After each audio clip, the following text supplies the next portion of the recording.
Hey guys, അപ്പം രാത്രി ഇന്നലെ കണ്ടപോലെ നല്ല ലേറ്റായിട്ട് വന്ന് കിടന്നുറങ്ങി.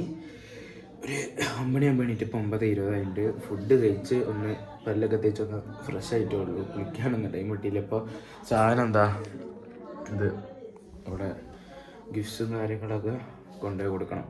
അതിന് മാവൂരെന്തോ റാപ്പ് ചെയ്യാനും കാര്യങ്ങളൊക്കെ ആയിട്ട് മാവൂരാണ് ഏൽപ്പിച്ച്. നമുക്ക് ഇനി അവിടെ പോയിട്ട് സാധനം കൊടുക്കണം. സാധനം കൊടുത്തിട്ട് കോഴിക്കോട് നിന്ന് സാധനം എടുക്കാൻ ഉണ്ടാവില്ലായിരിക്കും, പറയാമെന്നാണ് പറഞ്ഞത്. നോക്കാം, അവിടെ പോയിട്ട് കാണാം.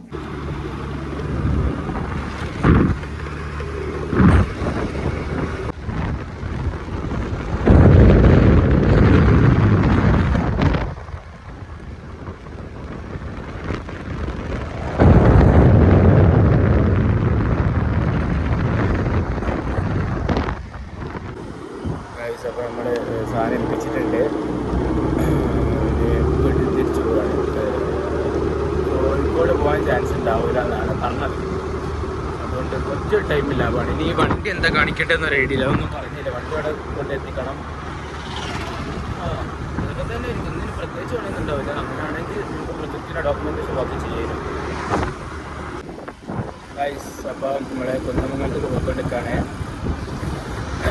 ഇതിപ്പോൾ ടൈം എൻഗേജ്മെൻ്റ് ഒക്കെ കഴിഞ്ഞ് വൈകുന്നേരം 4 മണി 4:30. സംഭവം എന്താ വെച്ചാൽ, ഞാൻ ഉദ്ദേശിച്ചത് ഇന്നലത്തെ വ്ളോഗ് കണ്ടിന്യൂസ് ആയിട്ട് ഇന്ന് തൊട്ട് 2 ഡേയും കൂടി ഒരുമിച്ച് ഇന്ന് ഇടാനാണ് വിചാരിച്ചത്.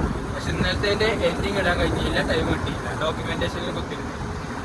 പിന്നെ ഇന്ന് രാവിലെ എണീറ്റപാട് ഡ്രസ്സ് മാറ്റി ഓപ്പണിൽ കേക്ക് വാങ്ങൽ അത് ഇത് പറഞ്ഞിട്ട് വീഡിയോ പോയിട്ട് ആർക്കും മെസ്സേജ് റിപ്ലൈ എടുക്കാൻ ഒന്നിനുള്ള ടൈമില്ല. ഞങ്ങളെ പ്രൊജക്റ്റ് എന്തായിരുന്നു പോലും അറിയില്ല.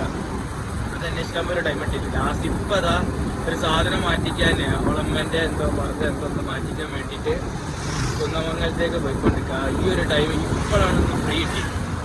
അപ്പം ആരും ഒന്നും വിചാരിക്കരുത് ഇത് രണ്ടും കൂടെ ഒരുമിച്ചിട്ട് ഡേ 11 12 അത് രണ്ടും പിന്നെ 13 പോകണം. അത് ഏതാണെന്ന് വെച്ചാൽ 10 11 ആണെങ്കിൽ 10 11 ഒരുമിച്ചൊരു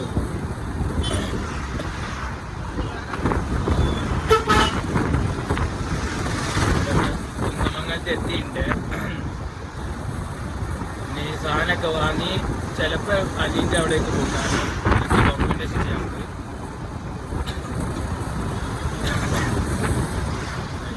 ഒരു കുര വന്ന മണാലി പോയ അന്ന് വന്നതാണ്. പിന്നെ ഇതുവരെ മാറിയിട്ടില്ല പണ്ടാരം.